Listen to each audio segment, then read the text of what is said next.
ನಮಸ್ಕಾರ, ಪ್ರಜಾರಾಜ್ಯ ಕನ್ನಡ ನ್ಯೂಸ್ಗೆ ಸ್ವಾಗತ. ನಾನು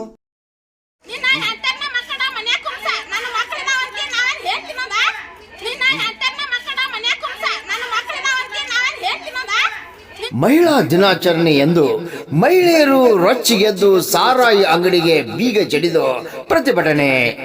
ಎಲ್ಲಿ ಅಂತೀರಾ? ಹುಕ್ಕೇರಿ ತಾಲೂಕಿನ ನಿಡಸೋಶಿ ಗೇಟ್ ಬಳಿ ಇರುವ ವಿಜಯಲಕ್ಷ್ಮಿ ಪೆಗ್ ಬಾರ್ ಮುತ್ತಿಗೆ ಹಾಕಿ ನಮ್ಮ ಗಂಡಂದಿರು ಮತ್ತು ಮಕ್ಕಳು ಸಂಪೂರ್ಣವಾಗಿ ಹಾಳಾಗಿ ಹೋಗ್ತಾ ಇದ್ದಾರೆ. ನಮ್ಮ ಮನೆಯಲ್ಲಿ ತಿನ್ನಲಿಕ್ಕೆ ಕುಳ್ಳಿಲ್ಲ. ಅಮ್ಮನಿಗೆ ರಸ್ತೆಯಲ್ಲಿರುವ ಹೆಣ್ಣು ಮಕ್ಕಳು ಹಾಡು ಹಗಲೇ ಇಲ್ಲಿ ನಡೆದಾಡಿಕೊಂಡು ಹೋಗುವುದೇ ತೊಂದರೆಯಾಗುತ್ತಿದೆ. ಕುಡಿದ ನಿಶೆಯಲ್ಲಿ ಗಲಾಟೆ, ಅಕ್ಕಪಕ್ಕದ ಜಮೀನಿನಲ್ಲಿ ಕುಡಿದು ಬಾಟಲಿ ಒಡೆದು ಗಾಜಿನ ಚೂರುಗಳಿಂದ ನಮ್ಮ ಜಮೀನಿನಲ್ಲಿ ಕೆಲಸ ಕಾರ್ಯ ಮಾಡಲು ಬರದ ಸ್ಥಿತಿ ಇಲ್ಲಿ ನಿರ್ಮಾಣವಾಗಿದೆ ಎಂದು ನೊಂದ ಮಹಿಳೆಯರ ಆಕ್ರೋಶ.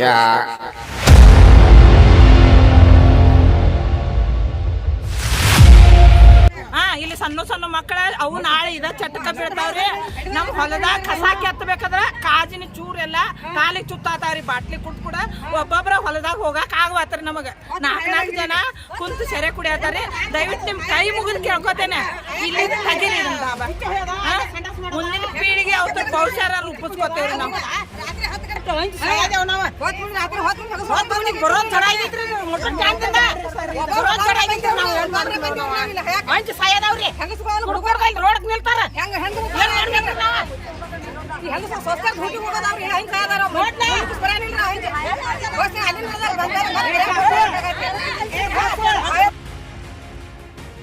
ಪೊಲೀಸರು ಎಲ್ಲಾಕು ತಿನ್ನಾಡ್ಬೇಕ್ರಿ. ಇದಕ್ಕೆ ಸಂಬಂಧ ಇಲ್ರಿ.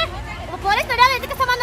ಲಂಚ ಕೊಡ್ತಾರೆ, ತಗೊಂಡ್ ಹೋಗ್ತಾರ. ನಮ್ ಗತಿ ಏನಾಗೋದು ರೋಗ ಹೇಳಂಗಿಲ್ರಿ. ಅದಕ್ಕೆ ನಮ್ ಹೆಂಡ್ರ ಮಕ್ಳು ಹೋಗಿ ಹೇಳ್ಕೊತ ಹೊಂಟಿರ್ತಾರ. ನಾವು ನಮ್ಗೆ ಕೂಡ ನ್ಯಾಯ ರೀ. ಸಣ್ಣ ಸಣ್ಣ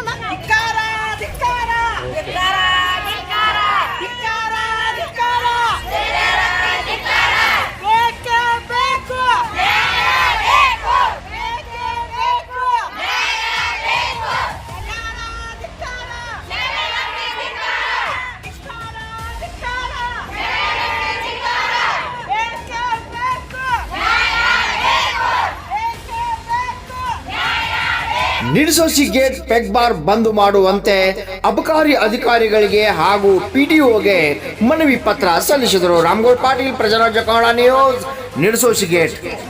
ಯಾವ ಕೇಳಕ್ ಬರ್ತಾವ ಬರ್ಲಿ, ಅವತ್ತು ಬರ್ತಾವ ಬರ್ಲಿ ಅನ್ನೋದಾರ. ಬಂದ್ ಮಾಡೋದು ಎಲ್ಲಿಂದ ಬರ್ತಾರ ಬರ್ಲಿ. ಪುಣ್ಯ ಕೊಟ್ಟು ಬರ್ರಿ ಬಂದ್ ಮಾಡಿ. ಈ ರೀತಿ ಎಲ್ಲ ಅನ್ಯಾಯ ಆದ್ರೆ ಹೆಂಗ್ರಿ ಸರ್? ಈಗ 4 ಜನ ತೀರ್ಕೊಂಡ್ರಿ. ಅವ್ರ ಮಕ್ಳು ಏನ್ ಮಾಡ್ಬೇಕಾದ್ರೆ ಏನ್ ಮಾಡ್ಬೇಕು? ಕೇಳಕ್ ಹೋದ್ರೆ ಅವ್ರಿಗೆ ದೌರ್ಜನ್ಯ ಮಾಡತ್ತಾರ್ರಿ. ಹೊಡಿತೇವು ಅನ್ನತಾರ್ರಿ. ಕೇಳಕ್ ಹೋದ್ರೆ ನಾವು ಲೈಸೆನ್ಸ್ ತೆಗೆದು ನಾವು ಬೀಟಿಗೆ ರೊಕ್ಕ ಕೊಡ್ತೇವೆ. ನಮ್ ನೇನು ಕೇಳ್ಬೇಡ್ರಿ. ಯಾರು ಏನ್ ಎಲ್ಲಿಂದ ಬರ್ತೀರಿ ಬರೋರು ಏನತ್ತಾರ್ರಿ? ನಾವ್ ಏನ್ ಮಾಡ್ಬೇಕ್ರಿ?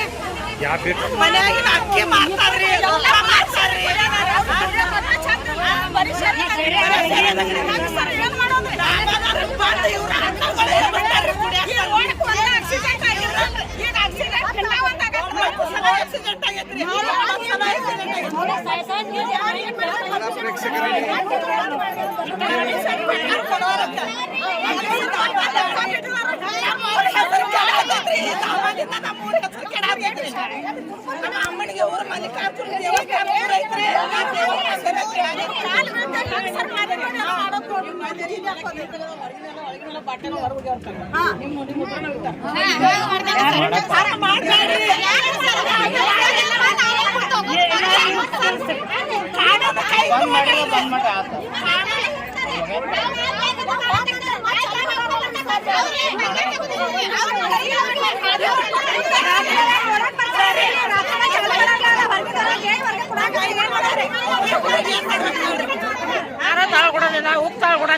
ನಮ್ ಹೆಂಡ್ರ ಏನೋ ಬಡಿಯೋದ, ನಮ್ಮನ್ನು ಬಡಿಯೋದ, ಎಲ್ಲ ಮನ್ಯಾಗಿಂದೆಲ್ಲ ನಮ್ಮನ್ನ ಹೊರಗೆ ತೆಗ್ಯಾರ. ಹ್ಯಾಂಗ್ ಗ್ಯಾಸ್ ತಾಕಿ ಸಕಟ್ ನನ್ನ ಮಗ ಹೋದ್ ಮಾರಿದಾರ. ಕುಡಿಯೋ ಗಲಾಸರ್ ಕೆರೆಯೋದ್ ಅಂಗಡಿಯಾಗ್ರಿ, ಕಾರ್ ತಂಬಾಕ್ರಿ ಎಲ್ಲಾನು ಅಂಗಡಿಯಾಗ. ನಮ್ಮ ಮನೆ ಹೆಚ್ಚಾಗ ಕೇಳೋಣ ಏನಂತಾರ ಗೊತ್ತೈತ್ರಿ? ಯಾ ಬರ್ತಾ ಬರ್ರಿ ಮತ್ ನೀವು ಗಾಯ್ತಿ ನಿಮ್ ರೋಡ್ ಮೇಲೆ ತಗೊಂಡ್ ಮಾಡ್ಕೋತಾನ ಅಂದಾರ. ಅಂಗಡಿ ಹಾಕಿದವ್ ನಾನು.